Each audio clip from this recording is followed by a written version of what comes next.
When most people hear the name Jeffrey Epstein today, they think of scandal, criminal charges, and conspiracy theories that won't go away.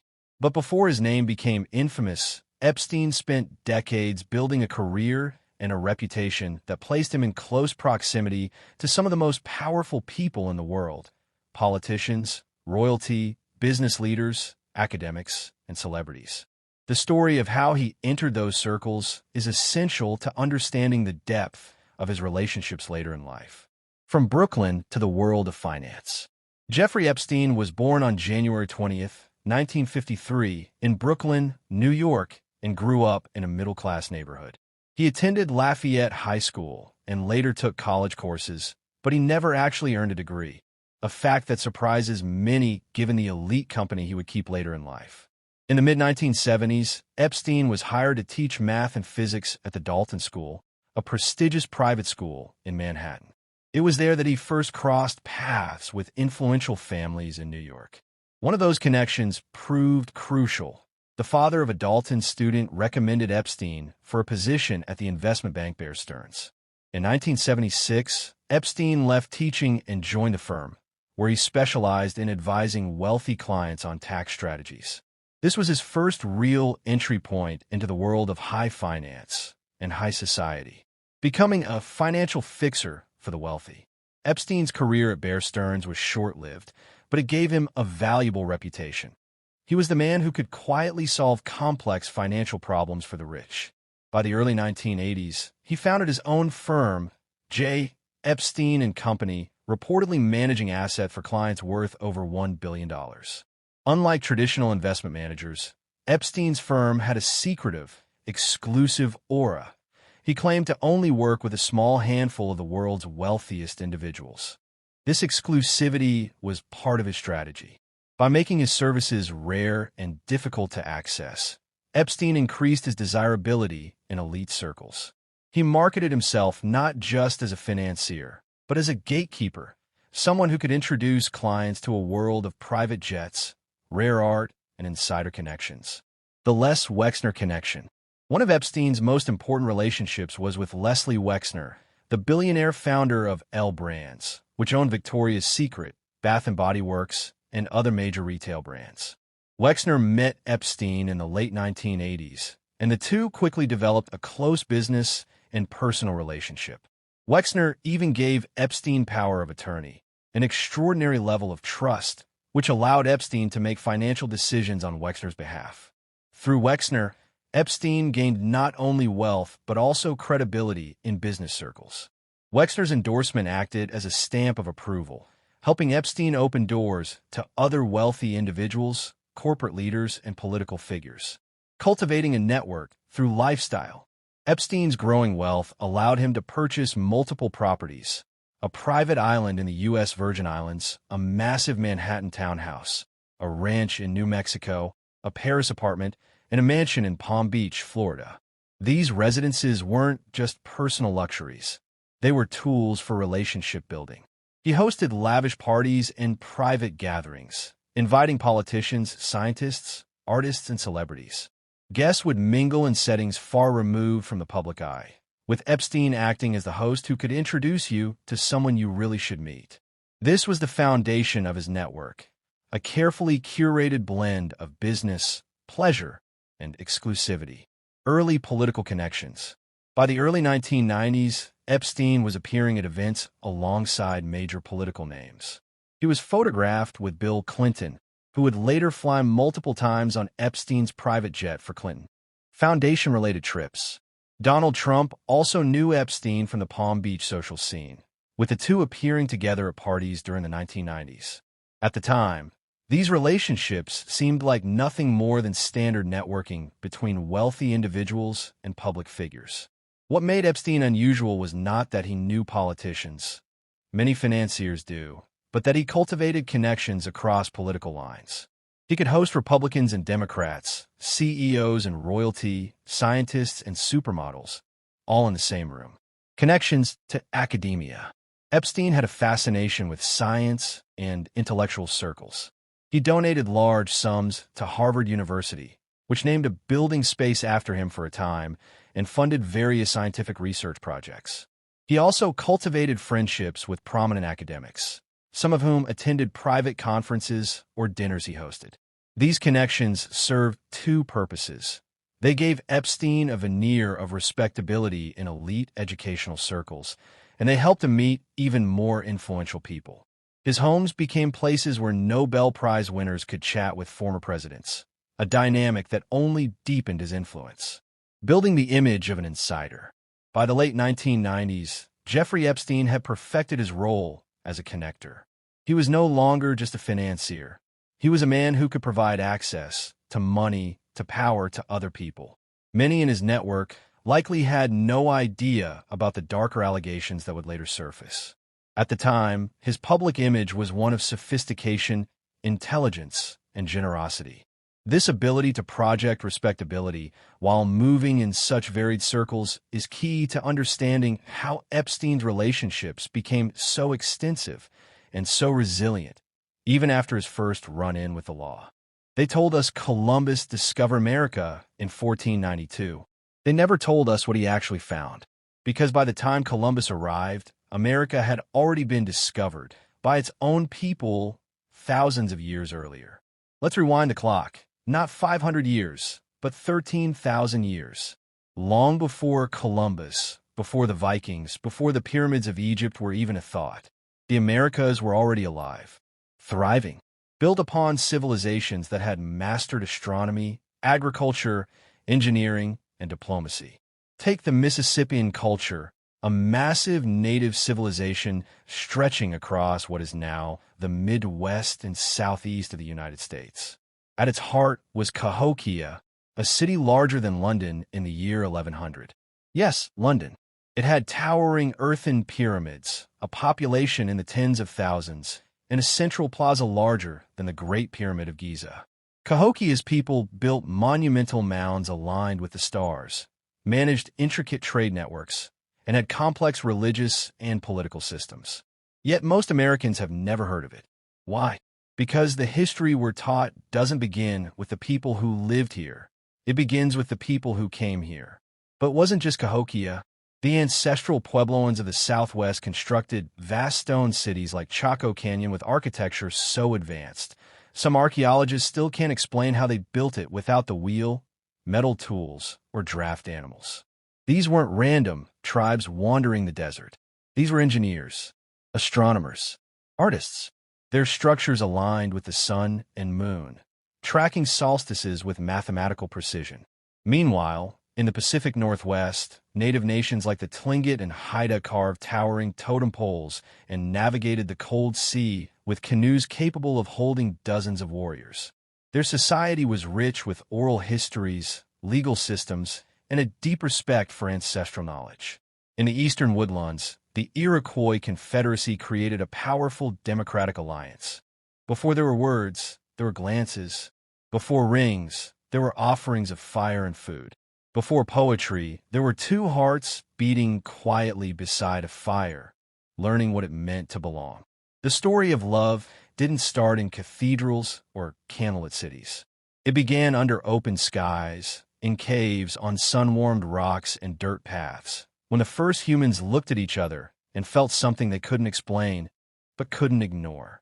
Even in the harshest of conditions, when survival meant everything, early humans found time to fall in love. Because even then, love mattered. It wasn't just instinct, it was connection. And perhaps it was the very thing that made us human. Thousands of years ago, long before written history, two people might have met at the edge of a river. One was carrying firewood, the other skinning an animal. Their eyes met. A moment passed. Maybe a smile. A soft nod. No language. No grand gestures. But something happened. Something new, something ancient. This was love before language. Scientists believe that even our early ancestors, Homo erectus, Neanderthals, and the first Homo sapiens, experienced emotional attachment. Fossils show evidence of caregiving, of groups nursing the sick and burying the dead. These gestures go beyond survival. They speak of compassion, loyalty, and maybe, yes, love. Among early humans, love wasn't a luxury. It was a lifeline. In a world full of danger, two were stronger than one. A bonded pair stood a better chance of raising children, hunting food, and facing predators. Falling in love meant choosing a partner not just for passion, but for protection, warmth, and the promise of a future. But attraction wasn't only about strength and survival. Early humans began choosing mates based on subtle traits, facial symmetry, graceful movement, or a calm, steady presence. Just as we do today, they were drawn to beauty, confidence, kindness. Evolution may have guided their choices, but feelings played a part too. Fashion insiders also appeared in his social orbit, with some introduced through Wexner's Victoria's Secret connections. It's important to note that many celebrities and public figures said they interacted with Epstein in purely social or professional settings and were unaware of his criminal activities. Science and academia. Epstein's connections weren't limited to money and politics. He had deep ties to the academic world. He funded scientific research and hosted exclusive gatherings that brought together Nobel laureates, tech innovators, and elite thinkers. At the MIT Media Lab, Epstein's donations became a source of major scandal in 2019, leading to the resignation of its director, Joyito. Emails revealed efforts to keep Epstein's contributions hidden from the public, underscoring the reputational risk of being connected to him after his crimes became widely known. Epstein also maintained friendships with high-profile scientists such as theoretical physicist Lawrence Krauss and Harvard's famed legal scholar Alan Dershowitz, the latter of whom became one of his lawyers and a vocal defender, while also facing his own accusations, which he has denied. Networking through luxury. Epstein's influence strategy relied heavily on creating environments that encouraged intimacy and trust among guests. His private island, Little St. James, served as a retreat where political leaders, celebrities, and academics could relax away from public scrutiny. His Manhattan townhouse, reportedly one of the largest private residences in the city, was a frequent venue for private dinners and art-filled receptions. Even his private jets served as social tools, allowing him to offer high-end travel experiences to influential people.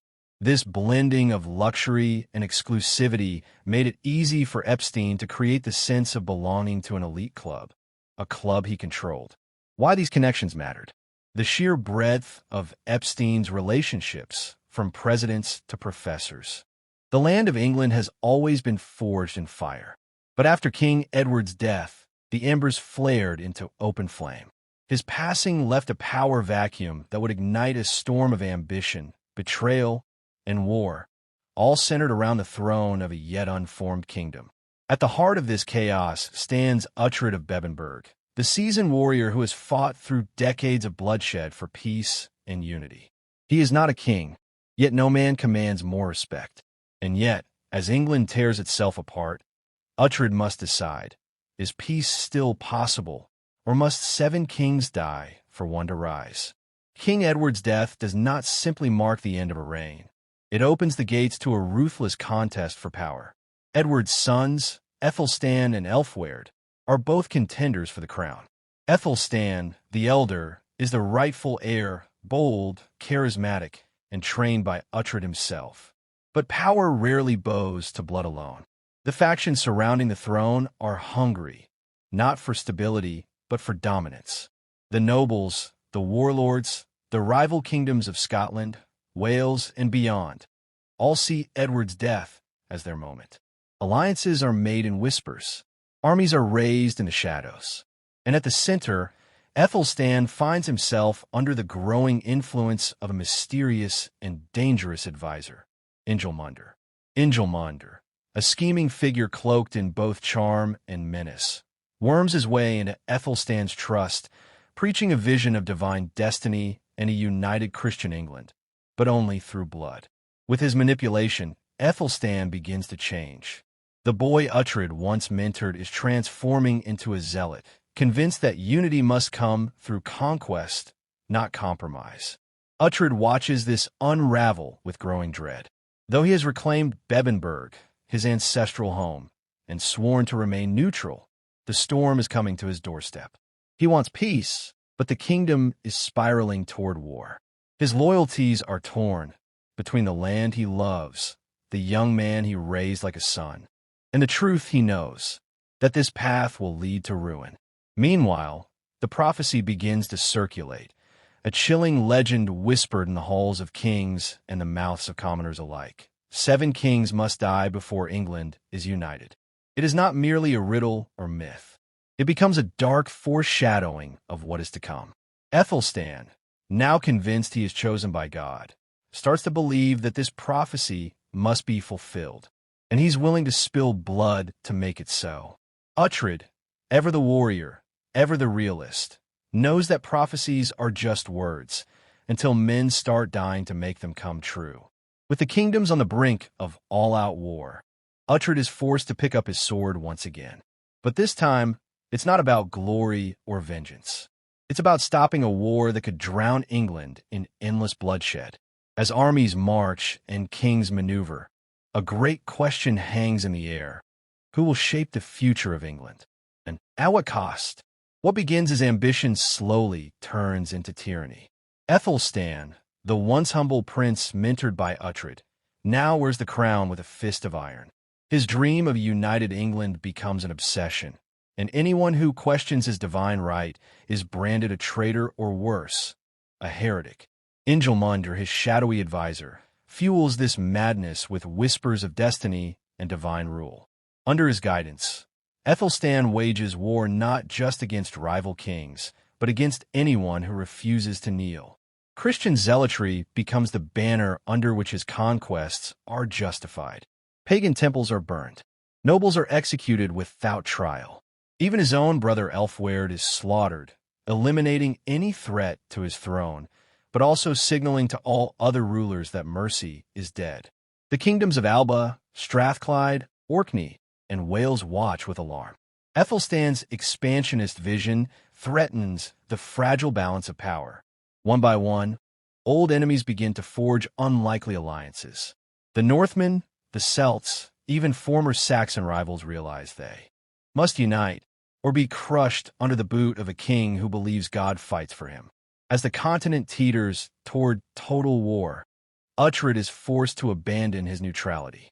Bebbanburg is no longer safe, not with Ethelstan marching armies across the land. Uhtred's past, as both Saxon and Dane, Christian-raised yet pagan at heart, makes him a symbol of the old world. But his heart has always belonged to England, not to any one god or crown. Uhtred rallies old allies, Finan, Sihtric, and other warriors who have bled with him over decades of strife. Together, they ride south to face the consequences of a war they tried to avoid. But even Uhtred is not prepared for what Ethelstan has become. The boy is gone. In his place stands a man convinced that fate justifies every cruelty. Still, Uhtred tries to reason with him. Their meeting is not one of peace, but of pain. Ethelstan does not see a father figure. He sees a threat. He accuses Uhtred of betrayal, of standing in the way of God's will. Uhtred, always blunt, tells him the truth. He's no king. He's a tyrant wearing holy robes. With diplomacy dead, war becomes inevitable. Across the land, armies rise. The rebel alliance led by King Onlaf of Ireland brings together a coalition of warriors with one goal: to kill Ethelstan and stop the rise of his empire. But there's a problem. Uhtred doesn't fully trust this alliance either. Many of the rebel kings are not freedom fighters, but opportunists. They care less about peace and more about revenge. Worse, they treat the prophecy as gospel. 7 kings must die. It becomes a mission statement and a death sentence. Uhtred finds himself trapped between two extremes. On one side, a holy war led by a king who believes he is the new Constantine. On the other, a ragtag coalition willing to sacrifice thousands to fulfill a dark prophecy. Both sides are drenched in blood. Both sides believe they are right. As battle looms, Uhtred begins to reflect on everything he's fought for. He's seen enough war to know one thing: the crown means nothing if it costs your soul. But stopping Ethelstan now means marching against someone he once loved like a son. And if the prophecy is true, who are the 7 kings? And who will survive to see the dawn of England? The final pieces move into place. The armies are massing. Treachery and fate twist like blades in the dark. And the fate of England, the dream of one kingdom, hangs by a thread. The stage is set for one of the bloodiest battles England has ever known. On one side stands Athelstan, king of the Anglo-Saxons, determined, ruthless, and convinced he is the chosen ruler of a united Christian England. On the other, King Onlaf and his alliance of rebel kings, Norsemen, Celts, and Saxons alike, each with their own motives, but bound together by fear of Ethelstan's growing empire. Between them stands Uhtred, the warrior who never wanted a crown, but now carries the burden of saving England from destroying itself. The armies meet at Brunanburh. History will remember it as the battle that shaped a nation. The sky is dark, the wind tense. Thousands of warriors clash in a storm of swords, shields, and screams. It is not a battle of good versus evil.